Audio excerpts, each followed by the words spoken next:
আসসালামু আলাইকুম স্যার। ওয়ালাইকুম আসসালাম। আমার নাম হলো এস.কে. রন্দর্নে, deputy engineer, government of Maharashtra, water supply department.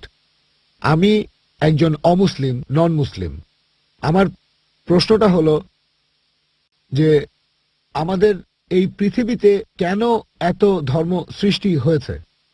আমাদের চারপাশে এত বেশি ধর্ম কেন? এখানে একটা সেন্টেন্স লেখা আছে পিস টিভি লোগোর নিচে, যে পিস টিভি মানবতার সমাধান। এখানে আমার মতামত হলো এই যে শান্তির জন্য জ্ঞান আর বিজ্ঞতার প্রয়োজন। ধন্যবাদ। ভাই একটা প্রশ্ন করলেন যে পৃথিবীতে এত ধর্ম কেন, এটা প্রথম প্রশ্ন। আর তারপর একটা মন্তব্য করলেন যে শান্তি মানবতার সমাধান, এটা পিস টিভির স্লোগান। শান্তির জন্য প্রয়োজন জ্ঞান আর বিজ্ঞতা। আমি আপনার সঙ্গে একমত। আপনার প্রশ্নের প্রথম অংশটা নিয়ে যদি বলি যে পৃথিবীতে কেন এত বেশি ধর্ম, আমাদের বুঝতে হবে যে সর্বশক্তিমান ঈশ্বর আমাদের স্রষ্টা আল্লাহ সুবহানাহু ওয়া তাআলা পাঠিয়েছেন মাত্র একটা ধর্ম। আল্লাহ পবিত্র কোরআনে বলেছেন সূরা আলে ইমরান অধ্যায় নম্বর 3 আয়াত নম্বর 19, ইন্নাদ-দীনা ইনদাল্লাহিল ইসলাম। একমাত্র ধর্ম, একমাত্র জীবন দর্শন যেটা আল্লাহ তাআলার গ্রহণযোগ্য, সেটা আল্লাহ তাআলার কাছে আত্মসমর্পণ করা। আল্লাহ তাআলা মাত্র একটা ধর্মই পাঠিয়েছেন। আর যত নবী রাসূল পৃথিবীতে এসেছেন, যেমন ধরেন আদম, ইব্রাহিম, মুসা, ঈসা, মুহাম্মদ, ওনারা সবাই শান্তিতে থাকুন। তারা মানুষকে একটা শিক্ষাই দিয়েছেন, আল্লাহর কাছে আত্মসমর্পণ করা। এখন আরবি ভাষায় যদি কেউ আল্লাহ তাআলার কাছে আত্মসমর্পণ করে তাহলে তাকে বলা হয় মুসলিম। আর ইসলাম, এই আরবি শব্দটার মূল আরবি শব্দটা হচ্ছে সালাম, যার মানে শান্তি। এর আরেকটা মূল আরবি শব্দ হচ্ছে সিলম, যার মানে আল্লাহ তাআলার কাছে নিজের ইচ্ছাকে সমর্পণ করা। তাহলে এক কথা ইসলাম মানে আল্লাহ তাআলার কাছে আত্মসমর্পণের মাধ্যমে শান্তি অর্জন করা। তাহলে আমাদের স্রষ্টা আল্লাহ তাআলা পাঠিয়েছেন মাত্র একটাই ধর্ম। তবে সময় বদলানোর সাথে সাথে ধর্মগ্রন্থগুলোও বদলে গেছে, বিকৃত হয়ে গেছে, নতুন জিনিস ঢুকেছে।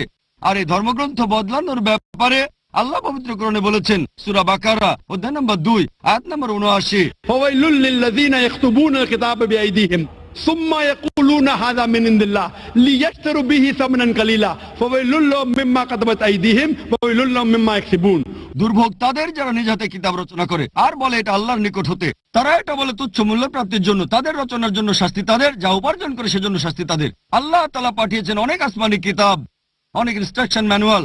সময় বদলানোর সাথে সাথে এই ইনস্ট্রাকশন ম্যানুয়াল, আল্লাহর এই আসমানি কিতাব বদলে গেছে। যখন কোনো কিতাব বিকৃত হয়ে গেছে, আল্লাহ নতুন রাসূল পাঠিয়েছেন আর নতুন কিতাব। এইভাবে অনেক দিন চলেছে। তারপর আল্লাহ পাঠালেন সর্বশেষ ও চূড়ান্ত নবী মুহাম্মদ সাল্লাল্লাহু আলাইহি সাল্লামকে, আর সর্বশেষ ও চূড়ান্ত আসমানি কিতাব কোরআন নাজিল করলেন। এর আগে যেসব নবী রাসূল এসেছিলেন, আমাদের প্রিয় নবী মুহাম্মদ সাল্লাল্লাহু আলাইহি সাল্লাম বলেছেন যে আল্লাহ তাআলা এই পৃথিবীতে 1,24,000 নবী রাসূল পাঠিয়েছেন। পবিত্র কোরআনে মাত্র 25 জনের নাম বলা হয়েছে, অন্যদের নাম আমরা জানি না। হতে পারে একজন প্রশ্ন করেছিল, আপনি কি মনে করেন, একজন হিন্দু আমাকে এই প্রশ্নটা করেছিল, আপনি কি রামকে আল্লাহর রাসূল বলে মানেন, অথবা শ্রীকৃষ্ণকে কি আল্লাহর রাসূল বলে আপনি মানেন? আমি বলবো, যেহেতু নামটা কোরআন হাদিসে উল্লেখ করা নেই, আমি জানি না। আমি জানি না, হতে পারে রাসূল অথবা নাও হতে পারে, নিশ্চিত করে বলতে পারছি না। তবে এ কথাটা মানতে হবে, যেসব নবী রাসূল এসেছেন নবী মুহাম্মদ সাল্লাল্লাহু আলাইহি ওয়াসাল্লামের আগে, তারা ছিলেন সেই সময় আর সেখানকার মানুষের জন্য। তাহলে রাম যদি আল্লাহ রাসূল হয়েও থাকেন, যদি কৃষ্ণ আল্লাহ রাসূল হয়েও থাকেন, তারা এসেছিলেন সেখানকার মানুষ আর সেই সময়ের জন্য। বর্তমানে পৃথিবীর সব মানুষ, তারা থাকতে পারে ভারতে অথবা আমেরিকায় বা সৌদি আরবে বা কানাডায় বা ইংল্যান্ডে, পৃথিবীর যে কোনো জায়গায় তারা মানবে সর্বশেষ ও চূড়ান্ত নবী মুহাম্মদ সাল্লাল্লাহু আলাইহি সাল্লামকে এবং সর্বশেষ ও চূড়ান্ত আসমানি কিতাব পবিত্র কোরআন। আল্লাহ আমাদের কথা দিয়েছেন সূরা হিজর অধ্যায় নম্বর 15 আয়াত নম্বর 9 যে আমি কোরআন অবতীর্ণ করেছি, সেটা আমি সংরক্ষণ করব। তাহলে আল্লাহ তাআলা পাঠিয়েছেন মাত্র একটা ধর্ম, সেটা হচ্ছে আল্লাহ তাআলার কাছে আত্মসমর্পণ করা। ইসলাম মানে আল্লাহর কাছে আত্মসমর্পণ করার মাধ্যমে শান্তি অর্জন করা। আর আপনি বললেন জ্ঞান এবং বিজ্ঞতা দিয়ে শান্তি অর্জন করা যায়। হ্যাঁ, কার কাছ থেকে জ্ঞান? সবচেয়ে সেরা কে?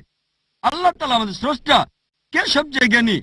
আল হাকিম, তিনি আল্লাহ সুবহানাহু ওয়া তাআলা মহান স্রষ্টা। তাহলে শান্তি অর্জনের সেরা উপায় হচ্ছে সেই জ্ঞান এবং নির্দেশনা মেনে চলা যেটা আমাদের স্রষ্টা আল্লাহ সুবহানাহু ওয়া তাআলা পাঠিয়েছেন। আশা করি উত্তরটা পেয়েছেন। ধন্যবাদ।